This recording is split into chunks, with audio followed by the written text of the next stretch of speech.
Hello everyone, welcome back to new and another video.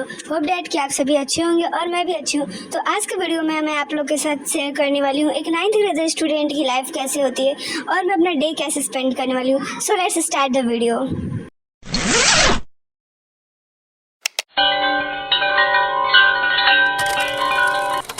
Hey buddies, तो daily की तरह मेरी मॉर्निंग आज भी 6 AM पे हुई थी एंड उठने के बाद ही सबसे पहले मैंने अपने लिए एक ग्लास में पानी निकाल लिया जिसको कि मैं सबसे पहले पीऊँगी।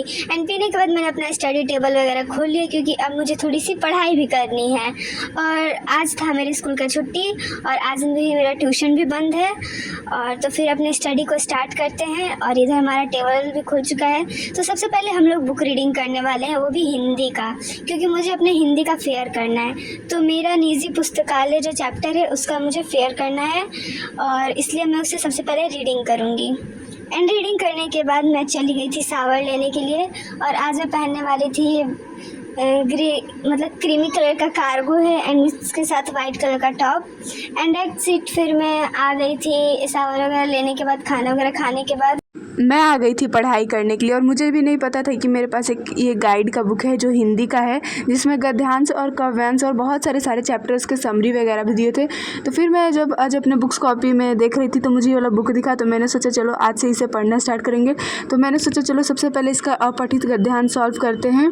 तो सबसे पहले मैंने पूरा फर्स्ट वाला गद्यांश पढ़ा, ये गद्यांश 1 का था और ये बुक थोड़ी सी फट भी गई थी बट इट्स ओके, मुझे बस पढ़ने से मतलब है। और मैंने बहुत सारा मतलब गद्यांश में ओनली 5 क्वेश्चन थे तो मैंने उसे सॉल्व किया और ज़्यादा मतलब मेरे आधा सही थे और 1-2 गलत हुआ था बस गद्यांश में। गद्यांश तो एक कहानी होता है इसलिए ज़्यादा हार्ड नहीं होता, बट काव्यांश थोड़ा मतलब अटपटांग टाइप का उसमें क्वेश्चन आता है इसलिए मुझे वो थोड़ा सा हार्ड लगता है। तो मैंने सोचा चलो कोई बात नहीं, फिर भी हम लोग काव्यांश को सॉल्व करते हैं। तो सबसे पहले मैंने इसे रीडिंग किया, बड़ी उसमें कहानी थोड़ी सी अटपटांग टाइप की थी और क्वेश्चन तो और अटपटांग टाइप के थे। जो मैं सोच रही थी कि इस क्वेश्चन का ये आंसर सही होगा और मुझे लग भी रहा था पूरा कि यही आंसर सही होगा, फिर भी वो आंसर गलत हुआ था और मेरे इसमें से 5 में से ओनली 1 क्वेश्चन सही हुए। और मैं मतलब देखिए इसमें का सारे ऑप्शन सेम लाइक के थे इसलिए मुझे लग रहा था कि ये वाला ऑप्शन सही होगा, बट फिर पता चला था कि वो वाला ऑप्शन सही हो रहा था। फिर मुझे इसलिए समझ नहीं आया था, फिर मैंने अपना काव्यांश सॉल्व किया, बट मज़ा आया इसे सॉल्व करने में। एंड गद्यांश और काव्यांश पढ़ने के बाद मैं आ चुकी थी अपना हिंदी का फेयर करने के लिए मेरा निजी पुस्तकालय का। और ये कहानी बहुत अच्छी लगी मुझे, अभी तक की हिंदी के संचयन बुक की सबसे बेस्ट कहानी यही लगी, सच बताऊं तो। और हमारे स्कूल में ऐसा रूल है हिंदी में कि खुद से ही सारा क्वेश्चन आंसर करना होता था और सारे चैप्टर का तो मतलब थोड़ा बहुत क्वेश्चन आंसर हार्ड भी लगता था, बट इस चैप्टर का जब मैंने रीडिंग कर लिया तो मेरे को ऐसा लगा कि मैं क्वेश्चन आंसर सारा खुद से कर लूँगी। और हाँ, मैंने इसका क्वेश्चन आंसर सारा खुद से ही कर लिया। वैसे पिछले वाले चैप्टर का 1-2 क्वेश्चन तो बच गया था और ये रहा मेरा क्वेश्चन आंसर, जो कि एक मुझे क्वेश्चन नहीं आता इस वाले चैप्टर का, नहीं इसके पहले वाले चैप्टर का तीर पूरा ऐसे कुछ करके उस क्वेश्चन का था, मुझे इतना याद नहीं हो क्वेश्चन। और फिर ये रहा मेरा फेयर जो कि मैंने अभी किया और करने में बहुत ही अच्छा लगा। हिंदी मतलब लिखना थोड़ा सा मेरे लिए हार्ड हो जाता है बट ठीक है। और हमारा हिंदी का फाइनली फेयर कंप्लीट हो चुका है। एंड उसके बाद करते करते मुझे लग गई थी भूख, तो मैं चली गई थी दुकान से और दुकान से लाया मैंने इसी तरह अपने खाने के लिए कुरकुरे वगैरह, और इस कुरकुरे फाड़ने में दोनों ही पैकेट साथ में ही फट गए थे। और फिर मैंने सोचा सबसे पहले इस कुरकुरे को फिनिश करते उसके बाद पढ़ाई करेंगे। तो एंड उसके बाद कुरकुरे को फिनिश करने के बाद मैं आ चुकी थी बायोलॉजी का सेल चैप्टर का रिवीजन करने, क्योंकि मैंने खुद से क्वेश्चन पेपर बनाया था, मतलब खुद कैसी तरह टेस्ट लेने के लिए। और क्योंकि मेरे पास रात में पढ़ने के लिए कुछ था नहीं, समझ नहीं आया था मैं क्या पढ़ूँ, तो मैंने बोला चलो इसी के लिए मैंने पहले से ये टेस्ट पेपर बना के रखा था, तो मैंने सारा रिविज़न कर लिया।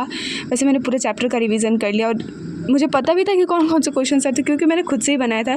फिर भी मैंने बोला और मैंने सोचा कि तो भी कर लेते हैं रिवीजन। फिर मैंने शाम के टाइम चाय एंड बिस्किट खाया और फिर मैं चाय और बिस्किट को एंजॉय करके आपसे मिलती हूँ, जो कि बहुत ज़्यादा टेस्टी था। चाय और बिस्किट मतलब मैं चाय लवर हूँ, मेरे को चाय बहुत पसंद है, कॉफ़ी से भी ज़्यादा। एंड फिर मैं इधर बैठ चुकी थी अपने टेस्ट देने और आजकल मुझे पेंसिल से लिखने का इतना मतलब मन कर रहा है अंदर से, समझ ही नहीं आ रहा, पता नहीं मुझे बीच में पेंसिल से लिखने का मन नहीं करता, बट अभी फिर से मुझे पेंसिल से लिखने का मतलब अंदर से इच्छा जुनून स्टार्ट हो चुका है। तो अब चलते अपने क्वेश्चंस को लिखते हैं। तो ये थे मेरे सारे क्वेश्चंस और इसमें बस एक केमिस्ट्री का क्वेश्चन था, सॉलिड लिक्विड और गैस का कंपैरिजन करने का, और सारा क्वेश्चन सॉलिड का ही था। तो अभी मैं अपना टेस्ट देना स्टार्ट करती हूँ। और टेस्ट में मैंने खुद को ही क्वेश्चंस दिया था और ये कोई मेरा टेस्ट ले नहीं रहा था और ये टेस्ट था पूरा 39 मार्क्स का। और ऐसा नहीं है कि मैंने ये टेस्ट चीटिंग करके दिया, मुझे मतलब मैंने याद किया था तब मैंने ये टेस्ट देना स्टार्ट किया और इस टेस्ट को देने में मुझे बहुत ज़्यादा ही मज़ा आया था। ये मेरी मतलब ऐसा बोलते हैं ना कि मेरा मन करता है मैं खुद के लिए क्वेश्चन पेपर बनाती हूँ, क्योंकि मैं जानती हूँ कहाँ पे मेरी कमज़ोरी है, इसलिए मैं खुद के लिए खुद ही से क्वेश्चन पेपर बनाती हूँ और खुद का ही टेस्ट मैं खुद से लेती हूँ, क्योंकि मैं जानती हूँ मुझे कौन से क्वेश्चंस नहीं आते हैं, कौन से आते हैं। और हमारे स्कूल में बायो का टेस्ट भी हुआ था, तो जिसमें मेरे जो क्वेश्चंस गलत हुए थे मैंने उसे भी क्वेश्चंस में दिया था। जैसे लाइसोसोम को सुसाइड बाय क्यों कहते थे, उसमें मेरे बस 2 वर्ड्स गलत हो चुके थे, इसलिए मैम ने मेरा हाफ मार्क्स कट कर लिया था। तो इस वाले क्वेश्चन पेपर में भी मैंने ये वाला क्वेश्चंस दिया था। इस बार मैं थोड़ा उसको दूसरे वर्ड्स में लिखूँगी और इसमें इम्प्रूवमेंट करके लिखूँगी। तो अभी हम अपना टेस्ट देते हैं, मिलते हैं टेस्ट देने के बाद। और ये मैं आज कॉपी चेक करने वाली नहीं हूँ कि मैं आज ही आपको इसका मार्क्स बताऊँगी, ये कॉपी मैं बाद में चेक करूँगी, इसलिए मैं आपको इसका मार्क्स कभी बाद में बताऊँगी।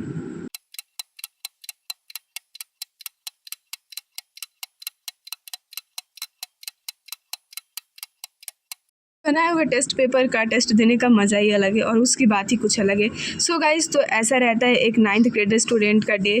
तो मिलते हैं आपसे नेक्स्ट इन अनदर वीडियो में, तब तक के लिए बाय बाय।